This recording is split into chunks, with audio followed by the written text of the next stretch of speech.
Oi, gente. Tudo bem? Que bom que vocês já voltaram do almoço. Tem gente voltando ainda. Mas a gente tem muita coisa legal para apresentar hoje e já está um pouquinho atrasado. Então, vamos dar início à nossa segunda parte do evento de hoje. Eu lembro a todos vocês que estão participando que os banners laterais têm o QR Code para acesso ao formulário, onde vocês podem fazer perguntas para os palestrantes, que eles vão responder na hora do debate, no final das palestras. Basta captar com o celular e abrir o link com o formulário. Nossas equipes vão fazer a curadoria e vão passar para eles poderem responder. E quem está remotamente, basta clicar no botão abaixo do vídeo. Antes de dar início à sessão, eu peço uns minutinhos de atenção de vocês para a exibição da mensagem dos nossos parceiros. Vamos assistir.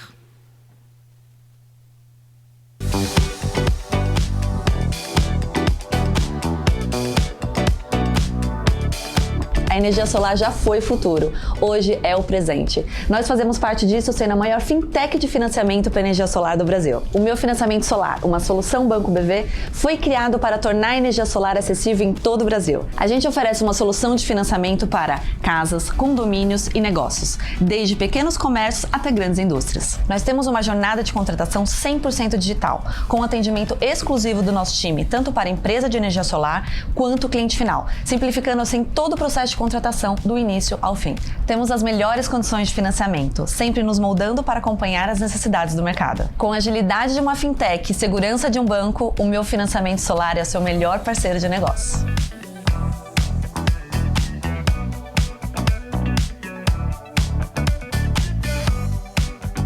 Eu acredito que a principal vantagem de trabalhar com o financiamento solar é o fato de o atendimento ser bastante humanizado, de você ter o acesso à pessoa que lhe atende, os processos são muito simples, são muito rápidos. É a agilidade, a gente pode chegar no cliente, já digita a proposta e consegue naquele momento ser rápido com a resposta para o cliente. Isso é decisivo, muitas vezes, para o fechamento. O cliente não precisa ir no banco, o cliente assina digitalmente. O Meu Financiamento Solar representou um crescimento de até 60%.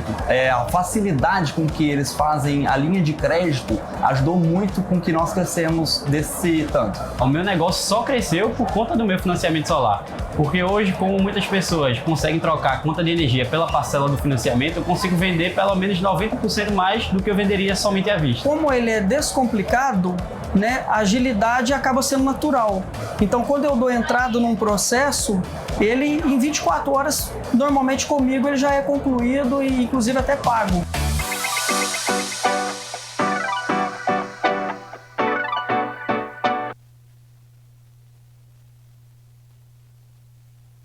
Começou com o site, na verdade, em 2013 a gente fundou a plataforma.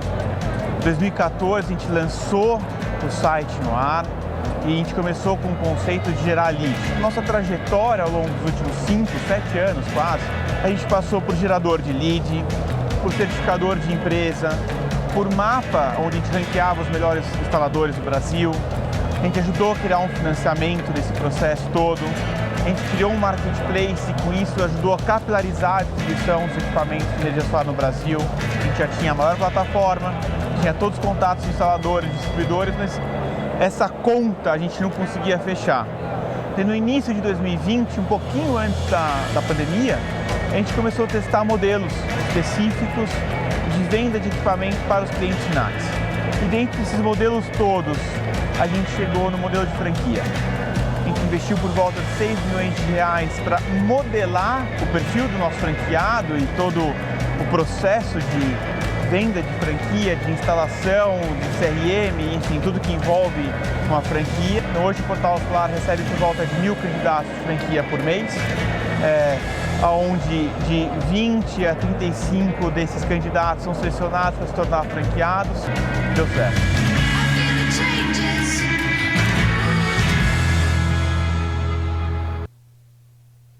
Obrigada aos nossos parceiros. Vamos dar início, então, à mesa dessa tarde. Eu convido para subir ao palco a vice-presidente de financiamento da AB Solar, Camila Ramos. A Camila é diretora e fundadora da Cela, com experiência de 19 anos no setor de energia renovável, incluindo bioenergia, energia eólica e solar fotovoltaica, assessorando seus clientes com inteligência de mercado de energia renovável, regulação, project finance e MEA. Camila é membro do Conselho de Administração e vice-presidente de financiamento da Besolar e membro do Conselho Consultivo da Ser Energia. Camila tem um mestrado e bacharel da London School of Economics and Political Science. E antes de fundar a Cela Clean Energy Latin America, ela foi Country Manager e chefe de pesquisa para a América Latina da Bloomberg New Energy Finance, onde ela assessorou clientes com pesquisas e análises dos setores de mercado de energias renováveis e tendências na região. Ela também foi gerente de marketing e comunicações da ERB, Energias Renováveis do Brasil. Trabalhou como consultora da PricewaterhouseCoopers, com foco no agronegócio, e dirigiu a área de pesquisa de bioenergia da Infinity Bioenergy no Brasil. É coisa pra caramba, hein, Camila? Eu convido agora o conselheiro e sócio fundador da BMJ Consultores Associados, Welber Barral. Welber possui mais de 30 anos de experiência como consultor de agências multilaterais e empresas da América Latina. Barral foi secretário de Comércio Exterior do Brasil entre os anos de 2007 e 2011. Atualmente é diretor no Departamento de Comércio Exterior da Fiesp. Anteriormente foi árbitro no Tribunal Permanente de Revisão do Mercosul e do Sistema de Solução de Controvérsias da OMC, além de professor visitante em diversas universidades do Brasil e no exterior. Mestre em Relações Internacionais, doutor em Direito Internacional e pós-doutor em Direito do Comércio Internacional. Eu vou chamar agora, para subir ao palco, o chefe de pesquisas para a América Latina da Bloomberg NEF, James Ellis. James tem um amplo conhecimento em economia, gerenciamento de projetos, estratégia de negócios, desenvolvimento internacional e gerenciamento de programas.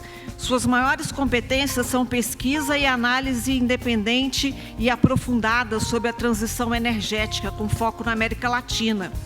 Aproveitando os novos conjuntos de dados de energia mais sofisticados do mundo, a Bloomberg New Energy Finance sintetiza dados proprietários em narrativas claras que enquadram as implicações financeiras, econômicas e políticas das tecnologias de energia emergentes. E, por fim, eu chamo para compor a nossa mesa o CEO do Portal Solar, Rodolfo Meyer. O Rodolfo foi analista de câmbio no Bank Boston, secretário executivo da Câmara de Comércio Brasileira na Austrália, gerente-geral da Environ, empresa de energia solar na Austrália, gerente-geral da Swiss Water Systems e gerente de desenvolvimento de negócios da Geoclock, diretor de desenvolvimento de negócios da Meyer Burger, diretor de marketing da Besolar e atualmente conselheiro da Besolar e sócio-diretor do Portal Solar. Eu passo agora a palavra para a vice-presidente de financiamento da Besolar, a Camila Ramos.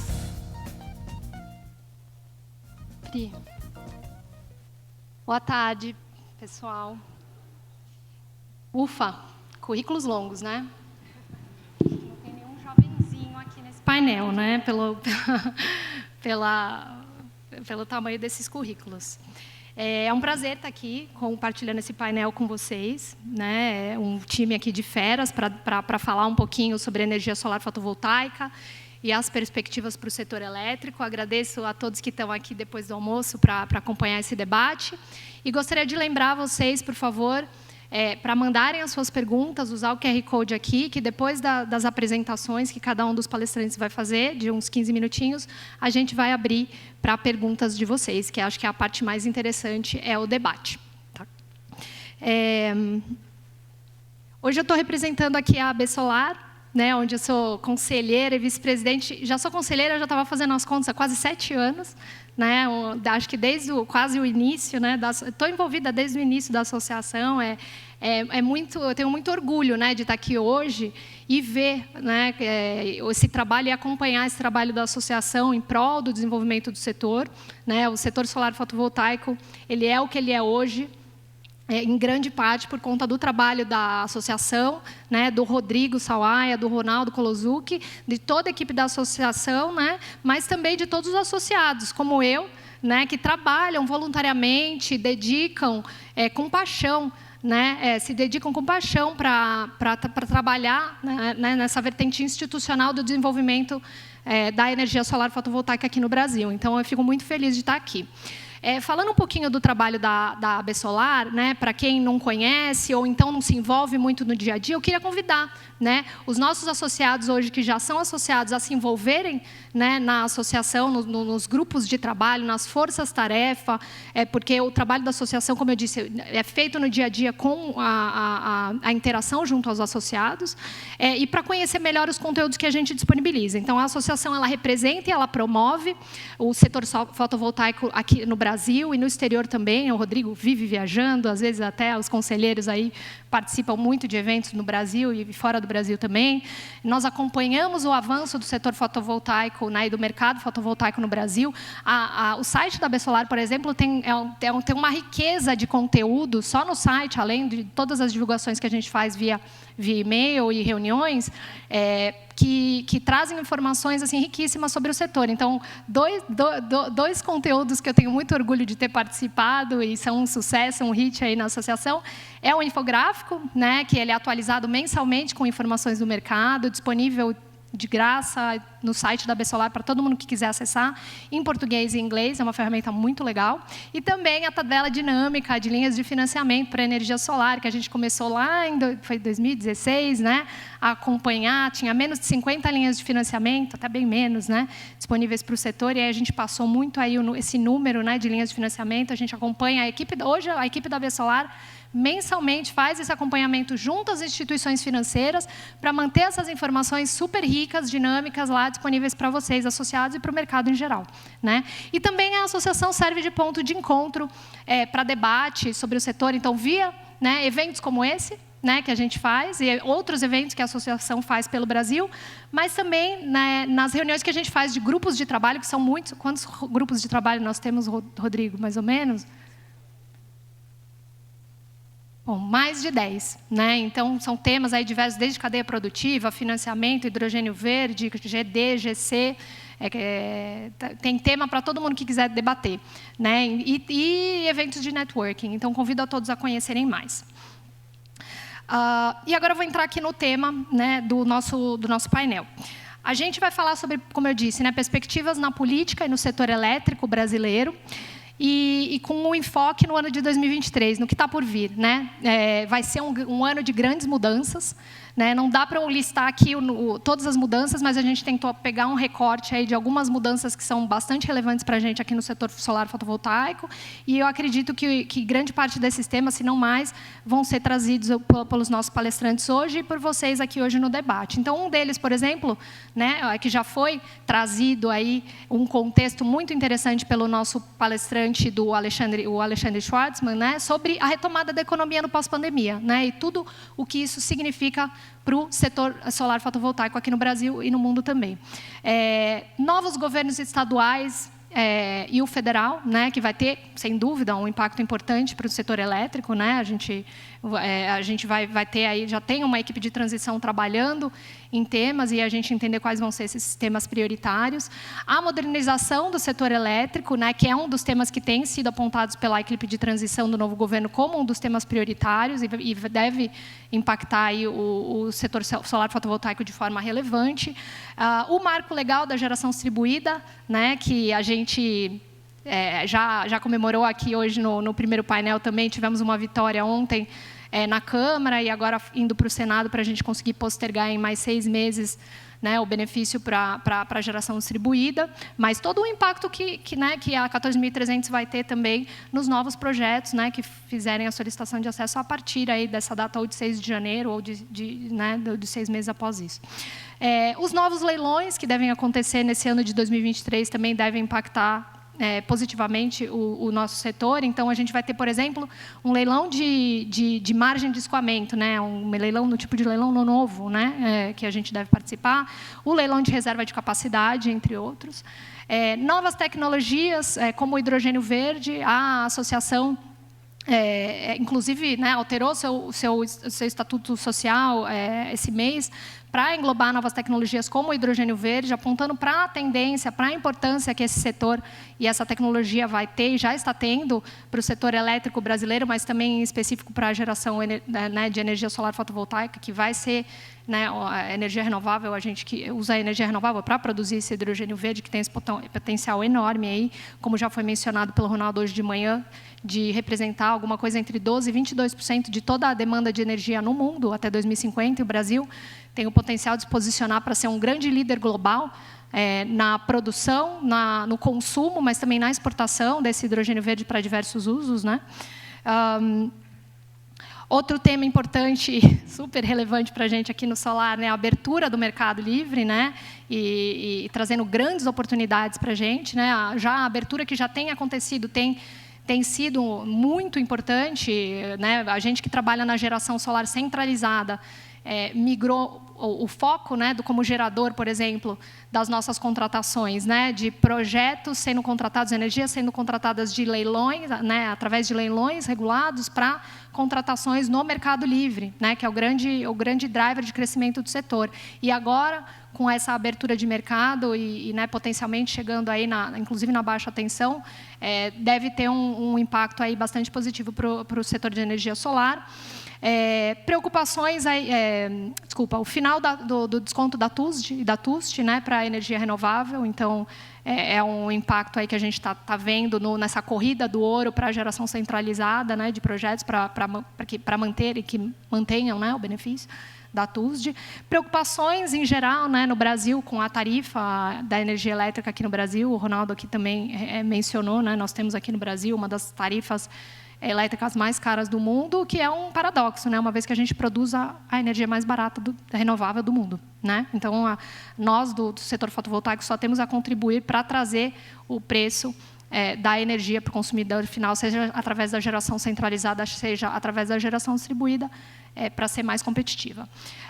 E a preocupação com a segurança energética. Eu queria trazer isso como pano de fundo, né, especialmente devido à guerra, né, à guerra na Ucrânia e todo o impacto que isso está tendo no preço da energia globalmente, né, e preocupações com segurança energética em nível global, que acaba impactando a gente aqui no Brasil também, e é muito positivo para as energias renováveis, uma vez que a energia renovável ela só, né, traz mais segurança energética para os países, né, não depender de importação de combustíveis fósseis de países como a Rússia, por exemplo.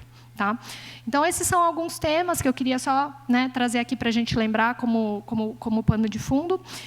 E queria convidar novamente, né, os nossos associados a visitarem o nosso site, ver a lista de associados. Hoje, Rodrigo, a gente já tem mais de 800 associados, então,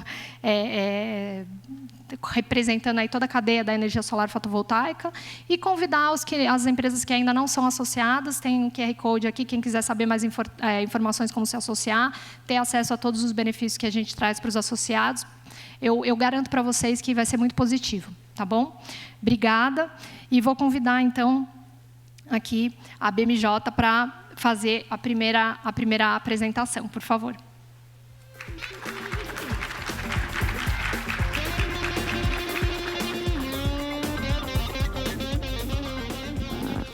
Bom, boa tarde. Eu queria, em primeiro lugar, agradecer o convite, a oportunidade de estar aqui discutindo com os senhores e com as senhoras. Como disse a Camila, o mais importante aqui, o mais interessante vai ser o debate posterior. Mas eu queria provocar vocês com alguns dados, primeiro sobre o cenário nacional e sobre o cenário internacional. Vocês, minha apresentação. Sobre o cenário nacional e o cenário internacional. Aí estamos. No que se refere à transição energética, né? Primeiro, falando do cenário mundial de energia, e daqui a pouco a gente vai falar do impacto disso, inclusive, para investimentos. Nós temos um contexto de retomada econômica mundial, ainda, com certeza, maior demanda por energia, mas com muita incerteza, que nós vamos comentar.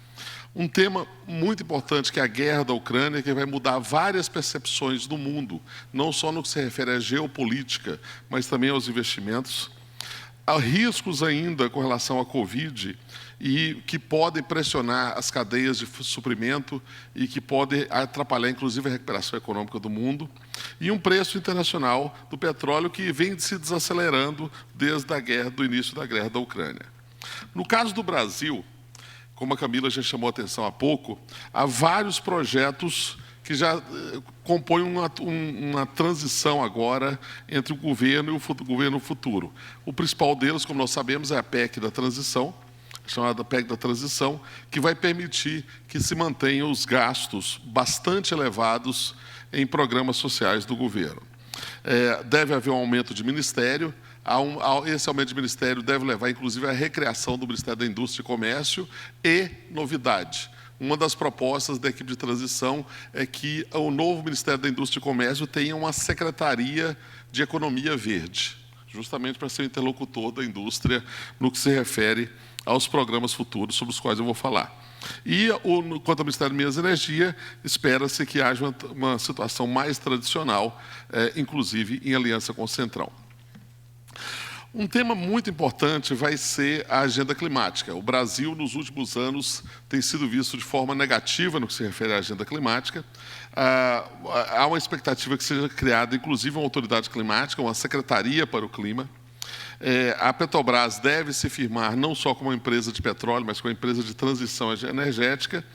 E, como a Camila mencionou há pouco tempo, já há, no que se refere especificamente ao setor, um consenso de que deve haver a abertura do mercado. A questão é como abrir o mercado. Igual a reforma tributária. Todos nós concordamos que o Brasil tem o pior sistema tributário do mundo.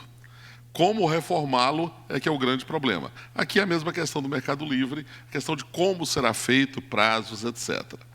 Na agenda de energia, muito provavelmente vai ter menos espaço para reformas estruturantes. Então, a reforma do setor elétrico ela deve ganhar seu próprio passo, inclusive por conta de uma agenda muito carregada para o ano que vem, com as várias reformas que estão sendo propostas. Na noite de ontem, aqui estava de expectativa, agora já é expectativa no Senado, né? Porque na Câmara, ontem, como vocês sabem, houve a extensão do prazo de GD por 6 meses, e um tema muito importante para o ano que vem vai ser a regulamentação do mercado de carbono, sobre o qual eu vou voltar a falar também. Então, há uma expectativa de que nós tenhamos um mercado, não só o mercado voluntário, que já tem um decreto, mas um mercado obrigatório de carbono a partir da legislação do ano que vem.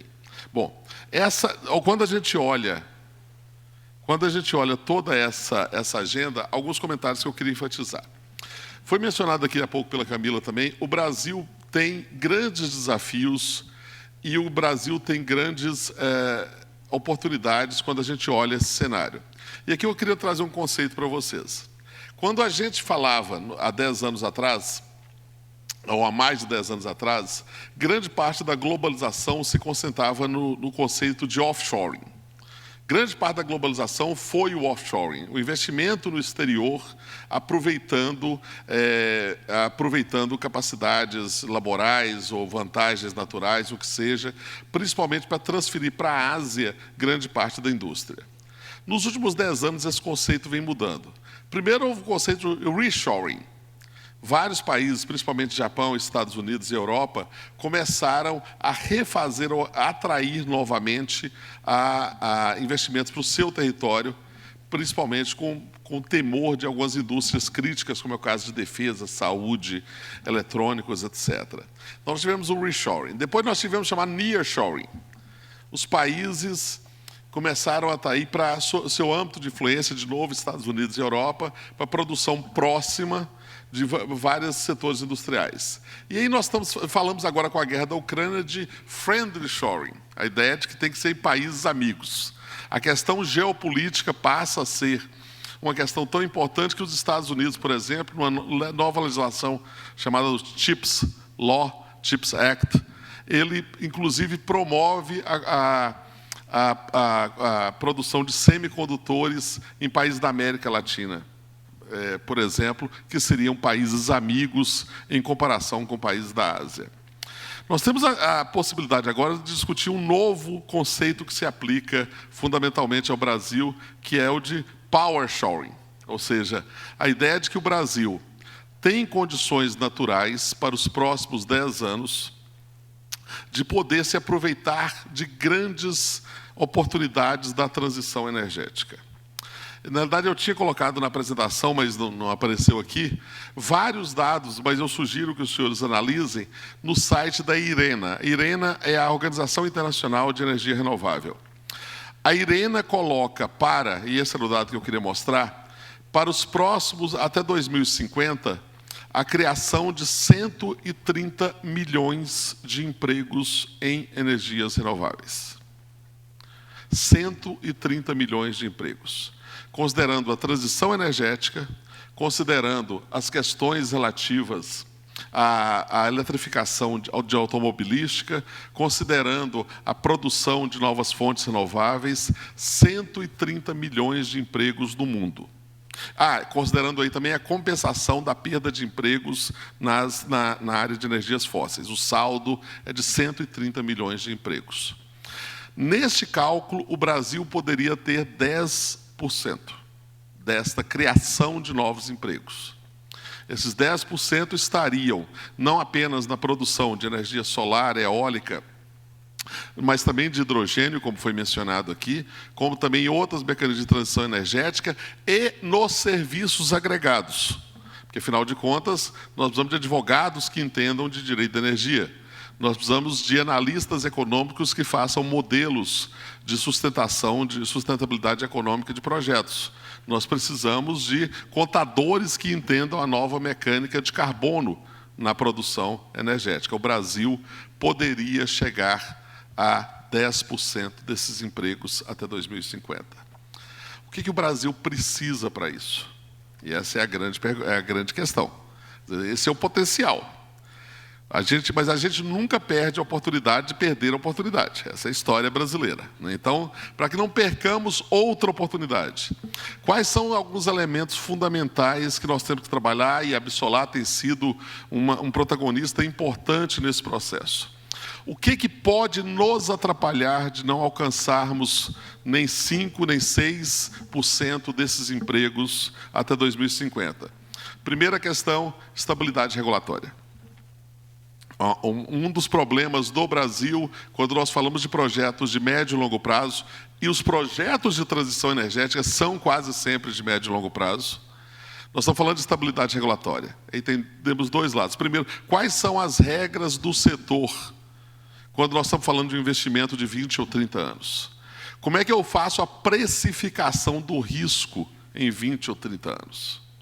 E nós sabemos, inclusive pela experiência de ontem, inclusive pelos 180 dias que a ANEEL não cumpriu na regulamentação de normas, que essa estabilidade regulatória merece ser ainda muito melhorada no Brasil. Relacionada à questão da estabilidade regulatória, nós temos a questão tributária também. Na verdade, grande parte dos incentivos que nós temos para a energia solar hoje no Brasil são bastante frágeis. Elas dependem de fulano e beltrano estar naquela reunião do CONFAS, dependem de um secretário de fazenda daquele estado que entende a relevância da energia solar, depende de uma série de questões tributárias que podem ter revés nos próximos anos e que muitas vezes vão acabar inviabilizando projetos que estão sendo feitos a partir de uma realidade atual, que pode mudar. Então, nós estamos falando de estabilidade regulatória, estamos falando de previsibilidade tributária, nós estamos falando um outro tema extremamente importante, que é de infraestrutura. Infraestrutura, porque, primeiro, nós sabemos que a experiência de outros países, como foi o caso da Austrália, levou a um momento de total sobrecarga no sistema e incapacidade de receber os investimentos necessários, mais investimentos, principalmente no solar, por questões técnicas da rede. Mas nós estamos falando também de infraestrutura em outros termos. Quando nós falamos de exportação de hidrogênio, como a Camila mencionou há pouco, nós temos que imaginar que grande parte do custo de qualquer exportação brasileira é o custo logístico. E se nós precisamos produzir hidrogênio mais no interior do Brasil, porque é onde tem água, provavelmente levar isso até os portos vai inviabilizar grande parte dos projetos por falta de infraestrutura de estradas, propriamente dito. Então, nós vamos precisar de infraestrutura para todos esses projetos. Nós vamos precisar de capacitação. E eu não estou falando só de gente que monte as placas lá e faça a placa nos tetos. Nós estamos falando de gente que trabalha em toda a cadeia, desde a produção até a área de serviços, até a área de vendas, até a área de financiamento, até a área jurídica. Quando nós olhamos esse potencial de 13 milhões ou 13 milhões e meio de empregados, de gente empregada, de criação de emprego, isso só vai acontecer se nós levarmos em conta todos esses elementos. E aí tem muitas reflexões para nós fazermos, inclusive, e principalmente através da Absolar, a demonstração para os nossos legisladores desse potencial. Eu volto a falar aqui da questão do mercado de carbono. O mercado de carbono, ele, como os senhores sabem, é uma promessa que muita gente tem ouvido no Brasil, mas que depende, na realidade, de vários passos institucionais. O primeiro é ter uma legislação moderna, uma legislação compatível com o Acordo de Paris, uma legislação reconhecida pelos outros estados. E isso vai ser discutido no ano que vem no Congresso Nacional. O segundo passo é que essa legislação autorize uma taxonomia que seja reconhecida pelos outros países. Porque se nós queremos exportar crédito de carbono, não adianta os outros não nos reconhecerem. O terceiro é nós temos acordos internacionais de duplo reconhecimento. Então tem muito trabalho a ser feito aí também. A mesma coisa quando nós falamos de hidrogênio. Não adianta você ter hidrogênio como a Europa está fazendo hoje, produzir hidrogênio com combustível fóssil. Não é algo sustentável, nem do ponto de vista ambiental, nem do ponto de vista econômico. Então, a médio prazo, quais vão ser os projetos em que tanto o custo logístico, o custo regulatório, o custo tributário, o custo de mão de obra vão tornar o país passível de ser um centro de investimento. Eu queria concluir com esse ponto, falando dessa agenda de energia, porque grande parte dessas estruturas vão estar relacionadas com reformas que nós vamos enfrentar nos próximos anos. Grande parte dessas reformas vão estar relacionadas com a nossa capacidade, a nossa dessas pessoas que estão aqui, principalmente do Rodrigo, mas de todo mundo que está aqui, de convencer os nossos legisladores e convencer o nosso governo de que o Brasil não pode perder mais desta oportunidade. Muito obrigado.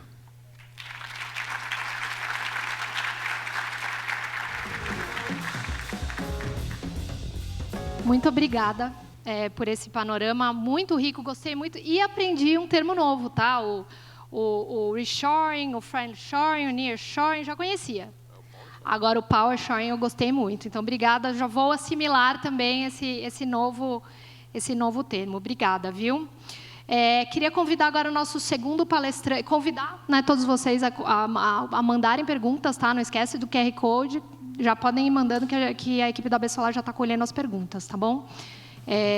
Mas vou passar para o segundo palestrante, tá? Queria convidar agora o James Ellis, da Bloomberg New Energy Finance, para apresentar aí a perspectiva para o setor de renováveis no Brasil e na América Latina, com foco na energia solar.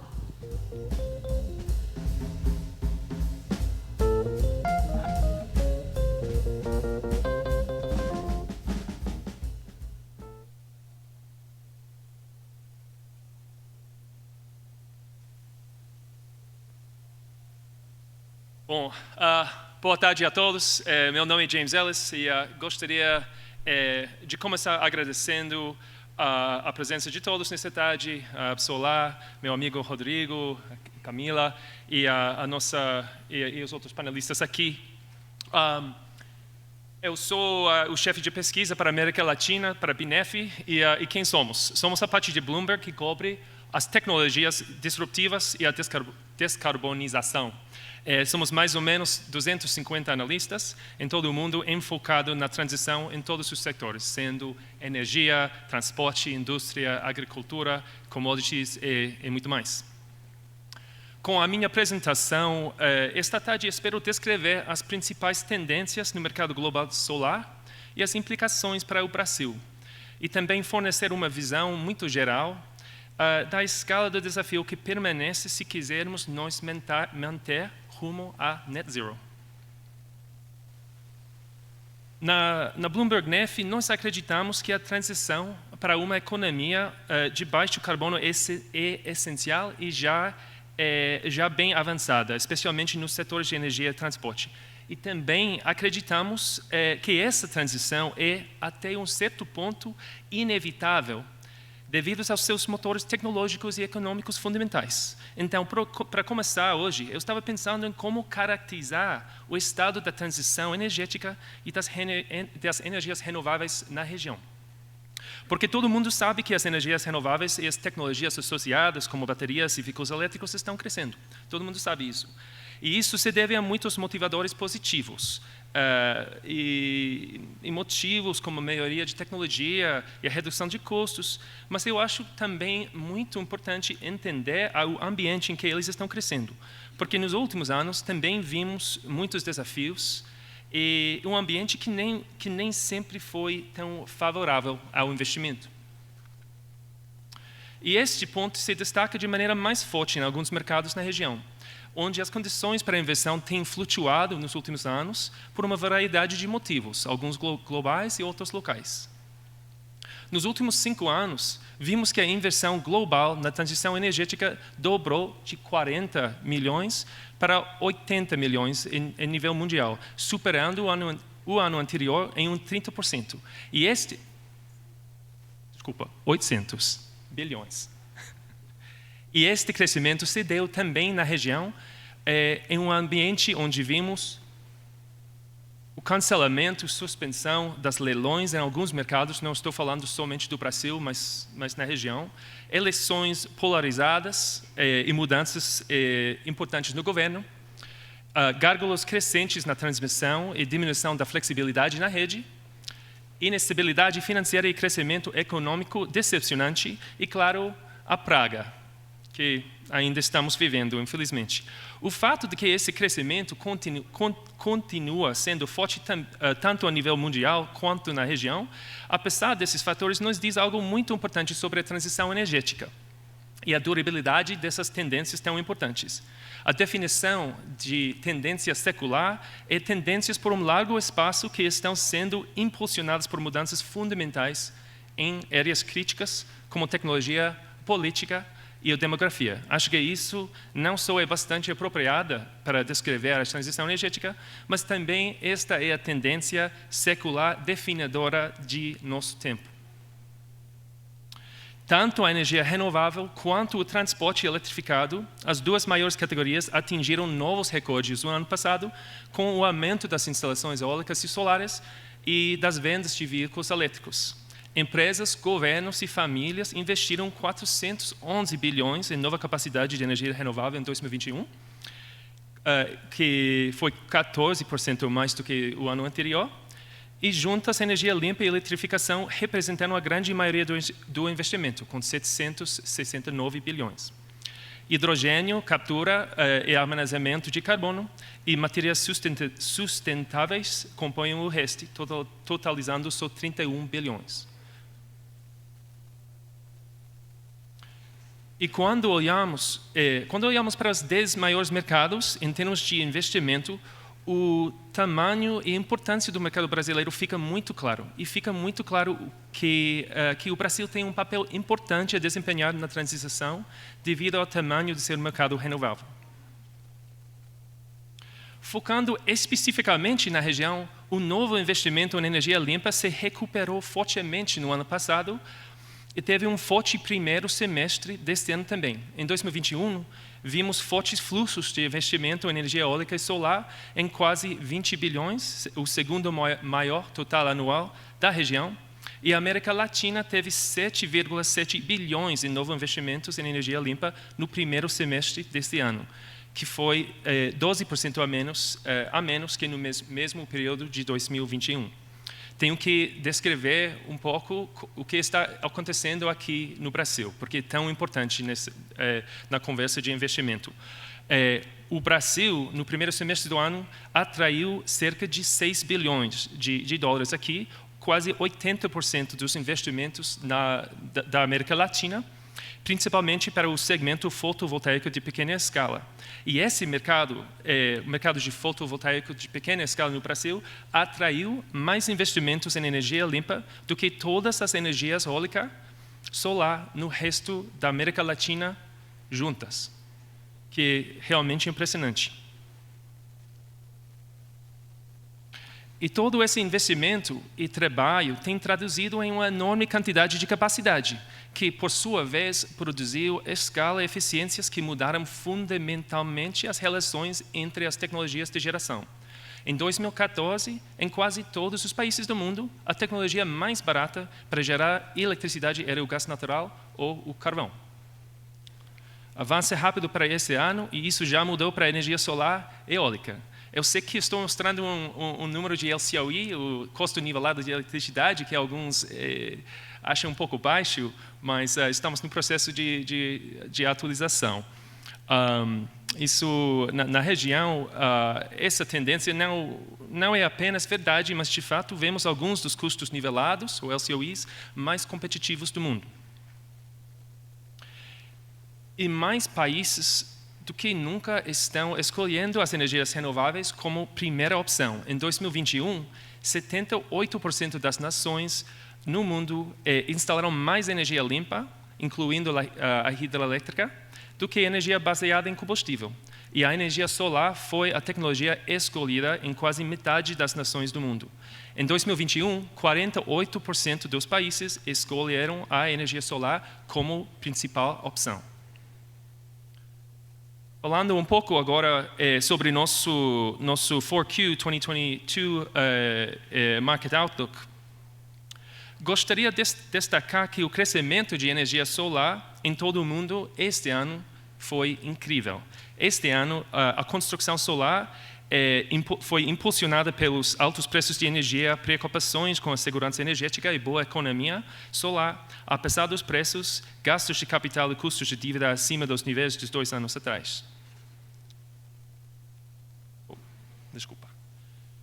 E a gente espera que a instalação mundial esse ano seja cerca de 268 GB, devido principalmente a um grande aumento na nossa estimativa para a construção solar em China este ano. E o principal fator para o aumento lá é o segmento rooftop também.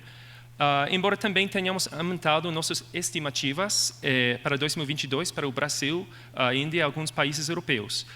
A gente prevê cerca de 316 GB de nova construção solar o ano que vem, mas muitas novas fábricas de policílico estão entrando em operação e acreditamos que os fabricantes poderiam fornecer 500 GB de módulos o ano que vem. Então, a gente acha que os gargalos no próximo ano serão locais e vão incluir mão de obra de instalação, conseguindo permissão de rede e local para grandes usinas, bem como interrupções no fornecimento de inversores e outros componentes não modulares. Como acabei de falar, a capacidade de fabricação solar excederá 500 GB em 2023, significativamente maior do que a instalação anual previsível nos próximos 2 anos. A gente espera que o excesso de oferta reduza os preços de polissilício, que foram os principais impulsionadores dos altos preços dos módulos nos últimos 2 anos. O polissilício mais barato pode reduzir os preços dos módulos para 21 a 22 centavos de dólar por watt no próximo ano, fora dos mercados com barreiras comerciais. Falando um pouco dos commodities. Os preços de frete e de aço já voltaram aos níveis de 2020. Os preços de cobre, alumínio e módulos continuam um pouco mais altos, enquanto os preços de polissilício estão bem mais altos. Na Europa, o investimento solar residencial aumentou devido à forte demanda de escassez de mão de obra, com instaladores capazes de aumentar seus preços e margens de lucro. Como alguns preços de commodities e frete caíram, revisamos um pouco o nosso benchmark de CAPEX para 2022 e o atualizamos para a inflação até novembro desse ano. Um projeto fotovoltaico de eixo fixo típico atualmente custa cerca de 70 centavos de dólar por watt. E o tracking custa cerca de 4 centavos de dólar por watt, além desse CAPEX de eixo fixo em nosso benchmark global. E a gente espera que o CAPEX continue em uma trajetória descendente, mas em um ritmo mais lento, e a gente também acha que essa trajetória vai ser um pouco bumpy. A gente vai ver anos e momentos com preços mais altos. Essa curva de experiência PV, que está expressado aqui em termos de preço por watt em relação à capacidade fabricada acumulada, e de novo atualizada pela inflação até novembro de 2022, nós vemos aqui uma taxa de aprendizado de 28,4% da redução de custo por duplicação da capacidade acumulada. E bom, retornando um pouco a esse tema de nearshoring e friendshoring que meu colega falou, eu queria falar um pouco do papel da China nessas tendências que estou escrevendo. Se pudermos apontar um fator global, só um, que tem sustentado o declínio nos custos no lado solar, é a China. E isso vale tanto para os módulos solares quanto para as baterias, que mostram uma taxa de aprendizado de 18%, ou seja, redução de custos de 18% para cada duplicação da capacidade acumulada. E a China domina sua produção. Aqui você pode ver quão forte é o domínio da China na produção de vários insumos que são essenciais para a transição energética. Esse domínio é, sem dúvida, mais forte dentro da cadeia de suprimento, supply chain solar, como todos sabemos aqui, mas se estende também às baterias, o refino de minerais como lítio, sulfato de cobalto, sulfato de níquel, e nos nacelles de energia eólica, e também os electrolisadores, que são essenciais para a maioria da produção de hidrogênio, que a gente vem discutindo hoje.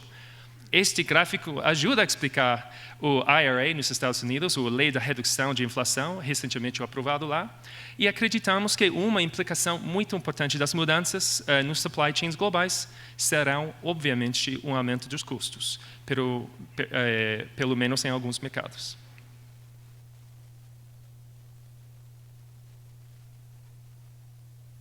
E como todos sabemos, a China é tão dominante na produção de equipamentos solares que a gente acompanha de perto os dados de exportação da China quando fazemos nossas previsões de adições solares para mercados globais. E as exportações de equipamentos solares chineses para o Brasil continuaram a aumentar muito este ano. Até outubro deste ano, o Brasil importou mais de 16 GB de módulos chineses. Isso já é um aumento de 45% das importações para todo o ano de 2021. Um ano também marcante para a energia solar brasileira. Os novos números sugerem a potencial para uma construção mais alta do que antecipamos atualmente. E terminando aqui, o Brasil está a caminho de outro ano forte para a implantação de energia renovável. A Bloomberg NEF prevê que o país adicionará quase 14 GB de capacidade solar e eólica até o final do ano. E a geração distribuída é o principal impulsionador desta expansão, com previsão de instalação de 7,6 GB. E no contexto da região, temos visto um crescimento quase constante nas adições de energia solar e eólica ao longo dos anos. Como podemos ver aqui, as novas adições de energia eólica e solar cresceram constantemente na última década, quase sem interrupção. Só em 2020 vimos uma pequena queda, e isso sob o impacto sem precedentes da pandemia. E o Brasil é o principal impulsionador desse crescimento, e em particular o segmento fotovoltaico de pequena escala brasileiro, que deve responder por 39% do total de energia eólica e solar instalada na região desse ano, quase 40% do total energia eólica e solar na região vem do SSPV brasileiro. Realmente impressionante. Isso trará a capacidade solar e eólica cumulativa na região muito perto de 100 GB. E acho que esse quadro cumulativo de capacidade é muito impressionante. E devemos perceber que 6 anos atrás havia apenas cerca de 20 GB de energia eólica e solar e apenas 3 GB de energia solar instalada em toda a região. Para contextualizar, no ano passado, mais de 5 GB de PV de pequena escala foram instalados somente em Brasil e esperamos quase 9 GB este ano. Capacidade acumulada cresceu 30% ao ano desde então e até o final deste ano devemos ter 5 vezes mais do que há apenas 6 anos.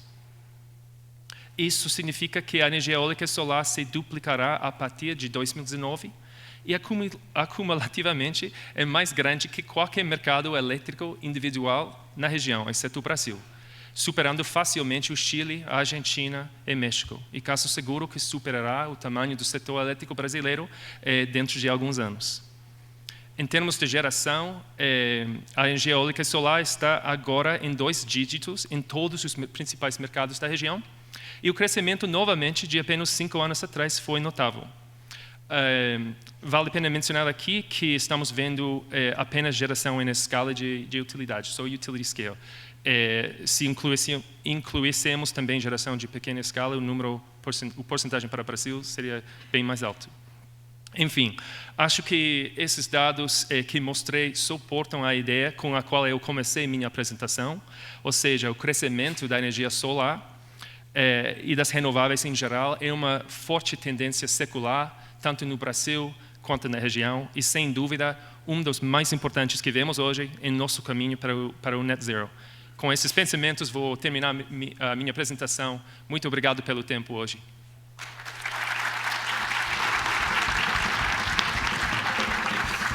Obrigada, James. James, olha, ontem a melhor notícia do dia foi, né, a notícia da Câmara, da prorrogação, né, da votação positiva. Hoje, para mim, aí eu pergunto para vocês, acho que a melhor notícia do dia hoje foi a perspectiva aí que vocês têm de queda no custo do CAPEX, né, seja do silício, seja no CAPEX mesmo, dos projetos fotovoltaicos globalmente. Espero que isso se reflita em breve aqui no Brasil, né? Até, inclusive, você mencionou não só por conta dos equipamentos, mas por conta também na queda do custo do frete, né? Então, contamos com isso aqui no Brasil. Depois a gente conversa durante o ano, esperando que isso se concretize. Você mencionou também, que eu achei muito interessante, a questão do que vocês estão atualizando o LCOE, né, de eólica e solar no Brasil. Muito relevante esse comentário, porque como a gente que trabalha no setor aqui sabe, né, que esse último ano e pouco o CAPEX ele foi impactado negativamente, né, ficou mais caro, mas mesmo assim, olhando os números que você tinha de outros países lá, comparando o LCOE, o Brasil continua com o LCOE mais competitivo das renováveis.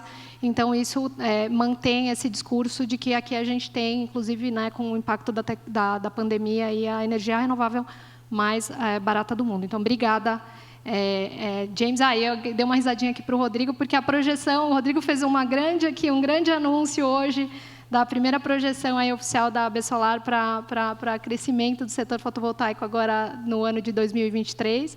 E pelo que eu vi aqui, está bem parecido os números, viu? Aí na faixa dos 10 gigas instalados no ano de 2023, nova instalação. Então, acho que vocês aí devem estar conversando, né? E agora eu queria convidar nosso último palestrante, o Rodolfo Meyer, o fundador do Portal Solar, para falar um pouquinho para a gente.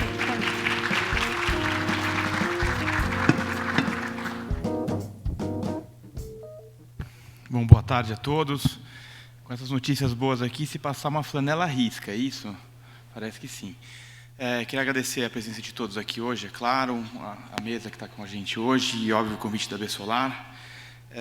Eu não tenho como começar essa apresentação sem falar que há uns 2, 3 anos atrás um amigo meu me deu um livro sobre economias exponenciais, e isso ficou na minha cabeça desde então e tem regido muito a nossa movimentação do grupo de empresas dentro desse segmento. E o que eu queria dividir com vocês hoje é um pouco do que eu enxergo de perspectiva e por que esse mercado continua com a demanda aquecida. É só o governo não enfiar o dedo e estragar esse processo, mas vamos acompanhando. Então, aliás, estou aliviado que você não trouxe gráficos iguais aos meus, porque metade da minha apresentação são os gráficos da Bloomberg, tá, pessoal? O que eu quero trazer aqui é justamente esse crescimento, essa perspectiva que a gente viu na apresentação anterior. Então, a gente vê, sim, uma dominância das renováveis, principalmente de eólica e fotovoltaica ao longo das próximas décadas. E, é claro, esse gráfico de crescimento acumulado que a gente já acompanha há muito tempo. E a gente estima lá no portal Solar, com as pesquisas que a gente fez, que esse mercado fotovoltaico deve aumentar por volta de 7,5 tri de dólar nas próximas décadas. Então, um mercado muito grande, realmente. A China está produzindo tudo isso, mas também está consumindo, como vocês podem ver. Então, hoje já tem mais de 300 gigawatts de capacidade instalada, e eu acho muito importante prestar atenção na China, porque ela está, sim, ditando a transição energética mundial. Ela não só está responsável pela produção de praticamente tudo que é relacionado a isso, como da matéria-prima, como ela está usando. Então, ela não só está vendendo 300 GB, e você vai ver que no carro elétrico é exatamente a mesma coisa que está acontecendo. Então, ela começou muito com a Europa, mas agora quem puxa esse mercado é muito a China, sem dúvida. É difícil prever a queda de sistemas fotovoltaicos. Vocês olhando na curva que foi projetada na apresentação anterior, a gente viu que em 2008 começa uma queda muito grande, muito pela entrada da China no mercado. E todo mundo, quando pega uma projeção de 10, 12 anos atrás, pega daquela curva, então parece que caiu muito mais, é claro. Aquele pico que teve, na verdade, foi falta de polissilício no mercado naquela época. Então, a oferta e a demanda impactam muito. A gente sabe que cai por industrialização, por melhoras tecnológicas, mas ao mesmo tempo você tem a oferta e a demanda e toda a situação macroeconômica de guerras e pandemias que vão impactando. Mas você vê que a solar ela já é a fonte mais barata e ela tende a ter uma queda contínua. Esse gráfico é largo justamente porque a gente não sabe exatamente quanto. E já começa a trazer um pouco das baterias. Você vê que as baterias estão seguindo uma curva muito parecida. Isso aqui é uma previsão da EPE, que traça o crescimento nos próximos anos aqui no Brasil.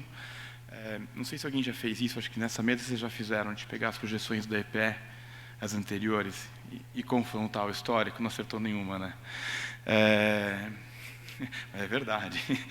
Então, a gente tem uma perspectiva de crescimento muito boa. Existe essa sensação de um hiato causado pela mudança na 14.300, então existe uma percepção de perda de benefício, mas isso rapidamente o mercado esquece e entende que o benefício ainda é muito bom e continua o consumo. E ali a gente tem nas barras na lateral direita a perspectiva de consumo em terawatts-hora. Ponto. Aqui não foi considerada a eletrificação da frota pela EPE. Vai errar. Aqui no Brasil, esse gráfico não é justo trazer aqui, porque eles trouxeram informação mais atualizada, mas uns drivers de crescimento aqui é, com certeza, o preço da tarifa de energia. Então, a gente estava falando aqui um pouco antes, o payback hoje está entre 3 e 6 anos, para 90% dos casos.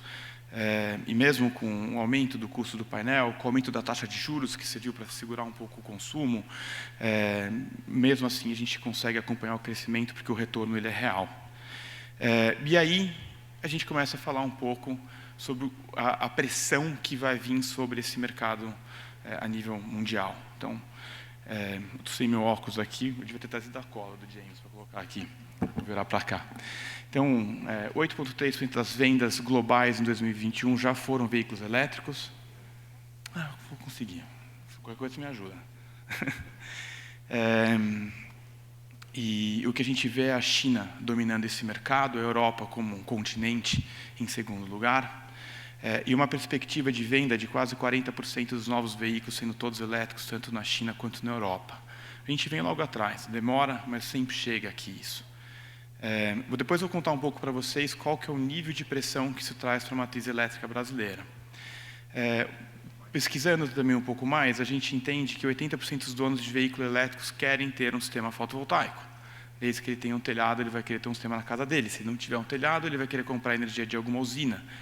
Mas nada melhor do que ser dono do seu próprio posto de combustível verde, né?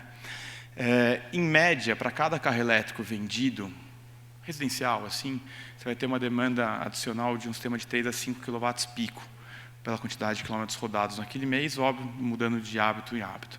E você vê um pouco dos Estados Unidos já seguindo essa tendência. Olhando aqui, agora eu vou pegar aqui a colinha. Pessoal, 30 gigawatts de meta de armazenamento para a China até 2025, perspectiva de crescimento de 20 vezes no mercado de armazenamento até 2031, 20 bi investido em 2022 e projetos em pipeline nos Estados Unidos já de 20 gigawatts. Você vê o crescimento dos sistemas de armazenamento com bateria na venda de sistemas fotovoltaicos nos Estados Unidos. Aqui no Brasil, eu acredito que vai ser um pouco diferente. Vai ser um pouco diferente dos Estados Unidos. Eu não acho que o sistema híbrido funciona muito bem aqui. A gente tem muita falta de energia, então a gestão de energia residencial com sistema com backup tende a ser mais o perfil do brasileiro. Isso começa a permitir que a gente absorva essa migração da frota de veículos no mundo para uma base de emissão zero. Então, quem está no mercado há mais tempo, lembra que lá em 2012, 2013, a gente falava, a gente vai trabalhar com energia solar no Brasil, então você é louco, cara, está mercado miado, nem começou ainda, né? Então, olha a quantidade de veículos eletrificados que a gente tinha no Brasil em 2012, a gente já tem 100 mil agora. Vocês estão vendo esses gráficos, né, seguindo a mesma tendência do fotovoltaico, de renováveis disruptivas. Você vê o crescimento do mercado nos Estados Unidos, o Brasil também crescendo muito rápido. E, de uma forma geral, veículos eletrificados vendidos no mundo no primeiro semestre de 2022, 4,2 milhões. Eu preciso ler isso. Eu queria trazer, isso aqui é o impacto, para vocês entenderem de onde que está vindo a transição. Eu deixei de propósito. Você fala assim, cara, não, é caro, não vai virar, não tem posto de carregamento, né? Toyota anunciou o lançamento de 30 modelos de BEV, ou Battery Electric Vehicle, né, o 100% elétrico. E uma meta de 3,5 milhões de vendas anuais até 2030. Lexus pretende atingir 100% das vendas de veículos elétricos globalmente em 2035. Volkswagen anunciou que os veículos totalmente eletrificados serão 70% das vendas na Europa e 50% das vendas na China e no ZEU até 2030 e 2040 emissão zero. Volvo se comprometeu a se tornar uma empresa de carros totalmente elétricos até 2030. A BMW pretende que 50% dos veículos vendidos sejam totalmente elétricos até 2030 ou antes disso. Mercedes anunciou que, a partir de 2025, todos os veículos lançados serão totalmente elétricos. Está perto, 3 anos, pessoal, quase 2 agora. General Motors, né, vai lançar 30 modelos elétricos e pretende ter uma produção de 1 milhão de unidades na América do Norte até 2025. Neutralidade carbônica 2040. Hyundai tem como meta vender 1,9 milhão de veículos elétricos anualmente em 2030. Kia, na mesma linha. E o que é interessante? A gente precisa de 20 milhões de pontos de carregamento instalados anualmente para dar conta dessa demanda. 20 milhões de pontos de carregamento. Então, pessoal, 75% é a eficiência de você transformar a energia em hidrogênio. Para produzir 1 kg de hidrogênio verde, você precisa de aproximadamente 50 kWh. Isso é uma média, tá? Mas é bem perto disso. 50 kWh faz 1 kg. 1 kg você roda 115 km, com os carros atuais de hidrogênio. Para rodar os mesmos 115 km, você precisa, com um carro que consome bastante energia elétrica, a metade disso. Hoje, no Brasil, são 111 milhões de veículos que existem nesse país. Grosso, veículos de passeio, motos, ônibus e caminhões com uma percentual menor, mas eles rodam muito mais e consomem mais também. E a gente fez uma conta, uma brincadeira. A gente pegou a quilometragem média desses tipos de veículo, multiplicou ela, assumindo uma transição energética plena, assumiu 110, 120 horas só o mês, e a gente chegou numa demanda adicional de 500 gigawatts de energia fotovoltaica para bancar essa transição. Pessoal, com isso, eu queria dizer para vocês que não tem volta. Então, por mais que entre governo, sai governo, a pressão ela é constante, é um movimento mundial. Então, sim, vão sentir os hiatos. sim, é uma economia exponencial, então você tem que estar disposto a mudar o seu modelo de negócio com frequência e tomar decisões de forma rápida. E no fim de tudo isso, o sol é a solução. Obrigado.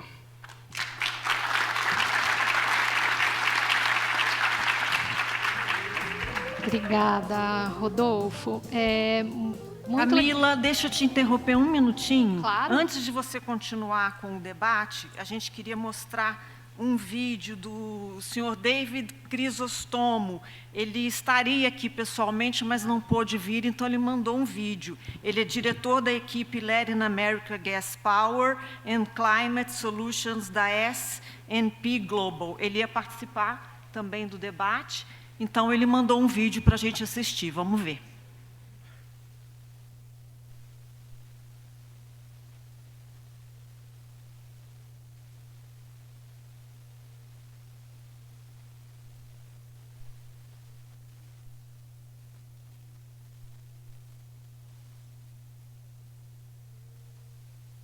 Hello, my name is David Crisostomo. I'm part of the S&P Global Commodity Insights team. I want to thank AB Solar for the invite and the opportunity to share some trends in the solar industry in Latin America in this Encuentro Nacional. I want to start with this slide that shows the CapEx spending in the energy supply side in 2021. So one important takeaway here is the fact that the electricity sector, the power industry, accounted for 60% of the total spending in this year. The upstream and midstream side account basically for the rest, 40%. So apart from that, the renewable generation segment alone accounted for $385 billion in that year. That is already larger than the spending in the upstream sector. And this is relevant because historically, the upstream sector has been target of investment in every year. So right now, what we're seeing is a change in investment rationale from different investors across the globe. And we will continue to see that over time, as we will see in the next few slides. Another important fact around renewables' role in the world is their role right now in 2022 compared to 2021. This chart shows changes in generation in these 2 years, mostly first half, in different geographies. And as you can see here, the increase between these 2 years is basically uniform across the globe. Asia Pacific and North America are probably the two regions with the largest increase in terms of renewable generation. But Latin America, it's also seeing an increase in generation during this year compared with last year of 10%.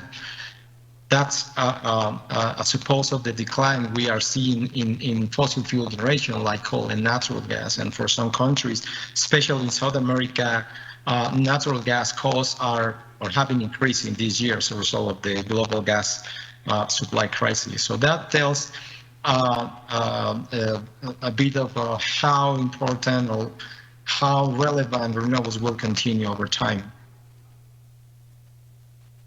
What we're showing here is our expected global net additions for different technologies for the rest of this decade by 2030. It's clearly that fossil fuel additions are becoming less and less relevant and will decline in the next few years. A lot of the investment that we will see in the next few years will be focused on increasing the share of solar and wind, and especially solar, as you can see in this chart. In terms of the share on total additions of renewables, we expect that by 2030, 90% of the total net additions will come from solar, wind, and batteries alone. That combined, that batteries plus wind and solar combination is coming together because of concerns around of renewables. On the right-hand side of this slide, you see our expected additions of global electricity storage, which, as you can see here, is clearly dominated by battery energy storage system, as opposed to pumped hydro, which has less potential in different geographies.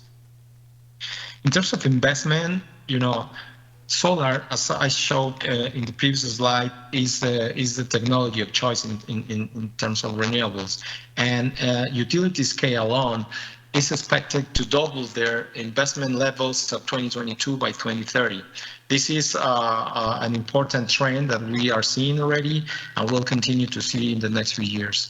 Of course, the role of distributed PV is also important, but it will be maybe impacted by some regulatory adjustment that we're seeing in different markets across the world. In terms of destinations for these investments, of course, the role of Asia Pacific is very important here because it's capturing over 50% of total investments in this period, followed by Europe, which, as you know, it's going through a supply crisis as a result of the Russia-Ukraine war. But renewables are expected to play an important role in coping with these supply shortages in this region. North America, of course, is also an important market that we will see growing over time. And the Inflation Reduction Act, it's going to play an important role here as it provides very attractive incentives for solar and other renewable sources in that market. Latin America is still capturing a small share of this investment according with our estimations. Of course, we see more upside potential in some markets as in countries like Mexico, for instance. Right now there is a slowdown in renewable activity, but the resource potential there is huge and can be unlocked in the next few years as well. And just to provide, everyone is aware of the cost declines of solar and wind and over time. I think what we're seeing here is the LCOE in 3 selected years, 2015, 2020, and 2030. What we show, of course, is a range of LCOE because it changes in different parts of the world. But the average, the weighted average LCOEs for solar and wind, at least in 2020, were already more competitive than those for CCGTs or coal plants. In Latin America, in particular, we already saw that, right? Of course, driven by some auction activity, but also by some standalone projects that are having more attractive economics than CCGTs. The second important thing here is the fact that we are already also seeing that building new solar or wind plants is more competitive than existing thermal plants like CCGT or coal. If you look at the chart, that those bars with dashed areas show the short-run marginal cost of CCGTs or coal in different regions, but the weighted average for solar and wind, at least in 2020, were already more competitive than existing plants in some regions. By 2030, we expect that gap is gonna be widened because as cost decline, as cost for wind and solar declines, the competitiveness improves, and that will be a challenging situation for existing thermal plants by 2030. Of course, I think we all have ambitions around the deployment of renewables around the world. But one important consideration here is the supply chain and the ability to be able to handle all that much capacity we are projecting. So what you're seeing on the left-hand side of this slide is a comparison of 2020-21 additions for different renewable technologies compared with the average addition we are expecting between 2022 and 2030. If we look at utility scale PV, as we saw, one of the most important technologies to grow in the next few years, we will need a 2.6x more capacity than we had in 2020-21. So that presents definitely a challenge for supply chain, but that will also enable a continuous cost decline on the capex for these technologies. That's what is shown on the right-hand side of this slide. Solar PV, we are still expecting a 30% decline in capex compared with 2021. If we look a little bit closer to Latin America, what we show here is the annual gross additions of wind and solar in selected countries and of course the rest of Latin America. And we see clearly the role that Brazil is having here, followed by Mexico and Chile. Of course, there's been some mechanisms that have enabled this growth in these countries. In Mexico, auctions were an important driver of an accelerated growth in the last few years, something that has slowed down with the new government. But as I said earlier, with the resource potential there and potentially a more favorable regulatory framework in the next few years, renewables can continue to grow. Brazil also taking advantage of the benefits of having a large industry on the solar side has benefited from their resource, has also enabled a very solid job industry and something that will play a role in the near future, because if we combine the limitations in terms of capacity growth in Brazil with some regulatory adjustments that are being done, for instance, to the distributed generation segment, so that will also provide a little bit of a challenge for the next few years, something that we're seeing here from 2023, 2024 onwards, when we see a slowdown, I would say decline, and slowdown in capacity addition for solar and wind, and a little bit of a similar situation in other countries, right? Of course, what I showed earlier in terms of the role of solar, it's the same situation in Latin America. The right-hand side chart shows that. Of course, grid phasing or utility scale, it's becoming or has become the main or has captured the larger share of renewable additions, but distributed generation in different markets is also growing, right? Of course, following a little bit my comment earlier about some adjustments, some revisions being made to the regulatory framework for distributed power, we will see a little bit of a slowdown in the next few years, something that you can see in 2024 and onwards, when at least capacity additions compared with the 2023, 2022 will be a little bit less. But still, you know, the average additions between 2024 and through 2030 will still be very sizable, right? Around 8 to 10 gigawatts annually on average for the solar market. So that's quite good. And as we saw in the slide on the chart on the left-hand side, represents nearly 60% of the total additions in these markets.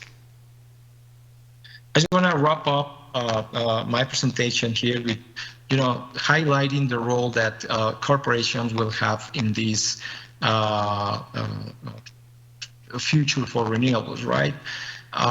Companies are starting to get more pressure from stakeholders to contract clean energy, you know, to meet ESG goals, to meet clean generation targets. Some companies are being part of global initiatives like the Renewable Energy 100, you know, which aim to incorporate more and more to their portfolios clean generation. So that's also something that will continue to drive growth of renewables, as some countries, especially in Latin America, are slowing down a little bit the activity on options like Mexico. Of course, some regulatory adjustments to allow smaller power consumers to access wind and solar suppliers is also a key enabler. So I know Brazil, for instance, is considering this regulation as part of some upcoming changes, which will enable, you know, smaller power consumers to be able to contract directly with clean energy suppliers. So I think more and more we will see that corporate renewable PPAs will be more relevant, as they are being in other markets, and it's a segment that we should keep an eye on for the next few years, as it will boost the development of these renewables. And with that, I want to thank again the opportunity, and thank you, everyone. Have a good day.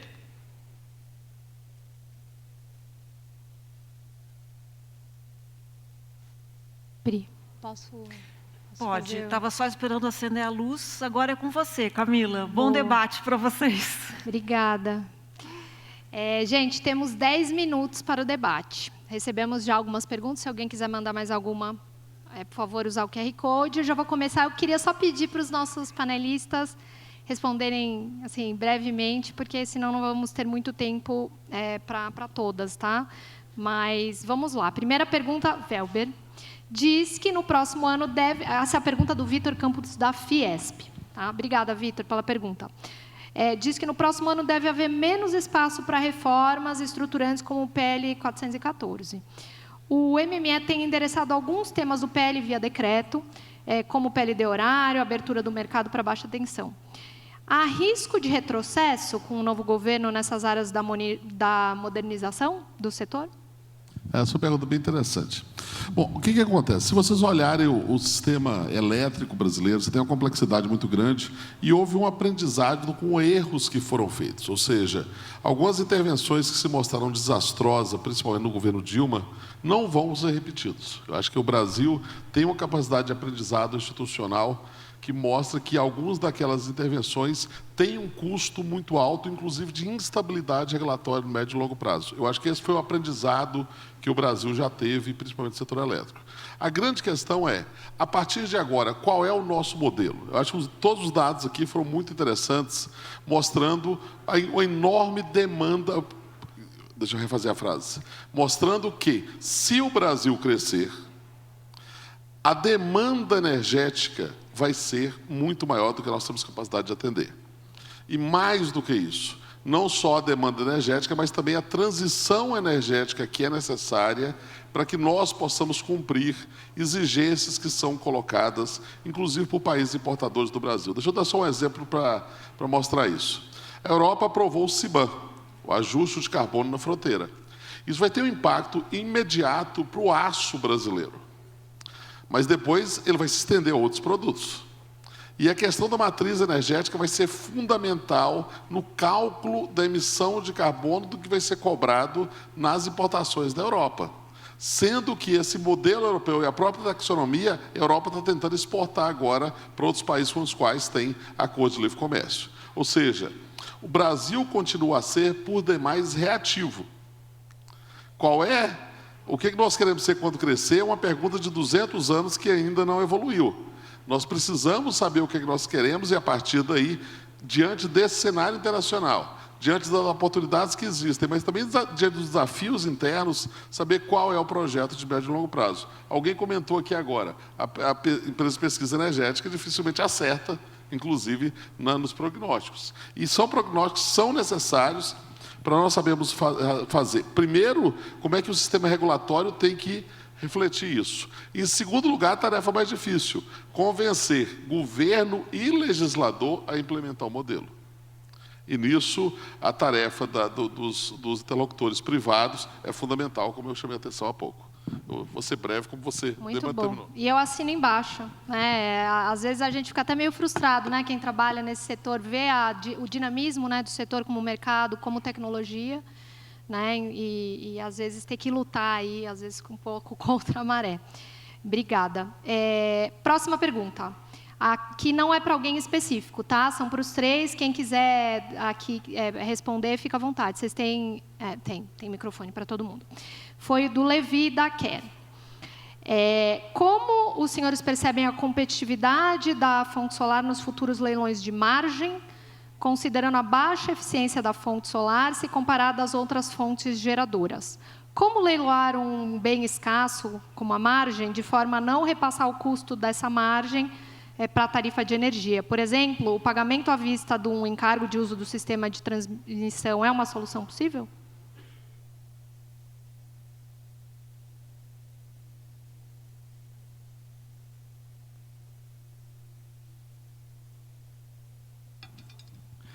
Eu não tenho como responder essa pergunta tecnicamente, mas eu acho que a gente está ignorando um fator aqui quando a gente fala de perspectivas de governo e de como é que esse mercado vai se comportar, que na prática existe um jogo sendo jogado em Brasília que impacta nós de uma forma gigantesca. O trabalho que a Besolar tem feito, ele defende os interesses da fonte solar no setor de uma forma idônea e admirável por fazer dessa forma. A gente, quando fala de impactos de subsídios e do preço da fonte solar fotovoltaica em leilões, vocês não podem esquecer dos grandes leilões de hidrelétricas que tiveram nesse país, com a construção a preços exorbitantes que o consumidor paga até hoje. Então, é um mercado muito difícil de equacionar, porque a política ela é totalmente presente. E a política não necessariamente vai levar em consideração o bem comum, mas muitas vezes o interesse único daquela pessoa que está naquele processo. Então, a resposta é difícil, eu não tenho uma resposta para ela agora, mas a tendência é a fonte fotovoltaica cada vez mais competitiva e trazendo uma capacidade instalada maior no país. Obrigada, Rodolfo. Realmente é uma pergunta difícil, mas eu também concordo aqui que vai ser muito difícil, né, não repassar o custo dessa margem para a tarifa de energia. Essa é a minha visão. Tá? Mas contamos com a competitividade da fonte solar, inclusive com a linda notícia que o James trouxe aqui para a gente, né, de perspectiva de redução de CAPEX. Última pergunta, do Marcos Santos, da Ecomagnus Solar Brasil. A projeção do aumento da demanda e procura sobre energia solar pode sofrer um impacto negativo quando a Lei 14.300 de fato entrar em vigor e trazer as escalas de crescimento hoje para níveis menos animadores? Isso é de GD, Rodolfo. Eu já modelei isso bastante, mas você é o panelista. Eu comentei lá na palestra, eu acho que, sim, sempre tem uma percepção de perda que o consumidor tem. A gente falava no começo do segmento que a palavra-chave para o solar decolar naquela época era awareness. Era as pessoas saberem que existe a solução fotovoltaica. Esse foi o início. E com a adesão em massa e a queda do preço, agora o incentivo ele é sempre econômico. E uma vez que você muda, econômico com benefício ambiental, é claro. E uma vez que você muda uma legislação vigente e você tem um grande número de impulsionadores, que são os instaladores, aí mais de 20 mil empresas instaladoras no segmento, fazendo uma força de venda nesses últimos meses, falando, cara, compra que vai acabar o benefício. Por um lado, você tem um acelero das vendas agora, mas uma tendência de um pós-mudança, de um desacelero. Mas isso a gente viu também com taxa de juros. Sobe a taxa de juros, segura o consumo, a percepção fica cara, o consumidor se acostuma e ele volta a consumir de uma forma normal. Então, eu acho que pode existir um impacto, e esse impacto pode ser de 3, 4, 5 meses, como pode passar batido também, mas eu acho que vai ter um impacto. Pode, por favor, Wander. Bom, concordando, mas eu lembrando duas coisas. Primeiro, o impacto ele tem uma diferenciação, inclusive, por estado. Estados que têm redes consumidoras mais dispersas vão ter um impacto maior do que aqueles que têm uma densidade populacional maior. Então, a gente tem que ser bastante bem calculado isso. Uma segunda observação é o seguinte, esse mercado é muito dinâmico. Nós vamos ter impactos futuros que nós não conseguimos prever ainda. Os principais deles vão ser com relação ao armazenamento de energia, ao off-grid e o zero-grid. Então, tecnologia, no que se refere ao chamado smart grid, a gestão da energia, a questão do barateamento do custo de armazenamento nos próximos anos, podem fazer com que a ABRAD tenha que repensar algumas estratégias, porque, na realidade, isso vai ter um impacto na estratégia das empresas e nos modelos de negócios que os integradores estão desenvolvendo para essas empresas, inclusive com nichos de mercados específicos. Então, eu acho que essa a questão da 14.300 foi uma enorme negociação, foi uma negociação que todo mundo teve que ceder, mas como todo negociador, você não consegue prever principalmente a evolução tecnológica. Então, tem que ficar muito atento à questão de armazenamento, zero-grid e off-grid, porque isso vai permitir com que muitos projetos que hoje, inclusive em estados com dispersão populacional, passem a ser viáveis com outros mecanismos. Gostei muito das respostas complementares. Acho que a minha visão também é que vai ter um impacto, é natural, gente. A gente sabe, né? A gente fez conta, a gente sabe que vamos perder componentes tarifários. Porém, tem todas essas outras forças acontecendo na outra direção de aumento de competitividade que foram mencionadas aqui, né? Inclusive o crescimento, né, da demanda, enfim, a competitividade da tecnologia que aumenta, né, e só faz com que a energia solar fique mais competitiva. Então, é natural que tenha um impacto, mas vai ser um setor que vai continuar crescendo fortemente. A gente viu até as projeções aí da Bloomberg de longo prazo, né? A gente falando aí de 2040 a 2050 que o James mostrou para a gente. Então, talvez não seja um crescimento aí de 10 giga, talvez, por ano no longo prazo, mas talvez próximo disso, né? Mas a gente também tem que pensar que a população está adotando cada vez mais, né? Era uma tecnologia nova, né? Quanta gente já não falou para vocês, poxa, energia solar é caro, né? Deve ser caro. Já mudou, né? Então, vai ter uma penetração nesse sentido. As instituições financeiras, né, a gente viu a apresentação aí do meu financiamento solar. Pô, a gente tinha 5 linhas de financiamento há algum tempo atrás, financiava que era 12 meses, né, Rodolfo? Era 6 meses, depois 12 meses, já está 8 anos. Vai ser financiamento igual a financiamento de imóvel no longo prazo aqui, falando em prazo, falando em custo do financiamento. Tudo isso vai viabilizar cada vez mais a adoção da energia solar na AGD, tá? Então, eu queria agradecer novamente nossos palestrantes e a plateia que mandou as perguntas. Muito obrigada.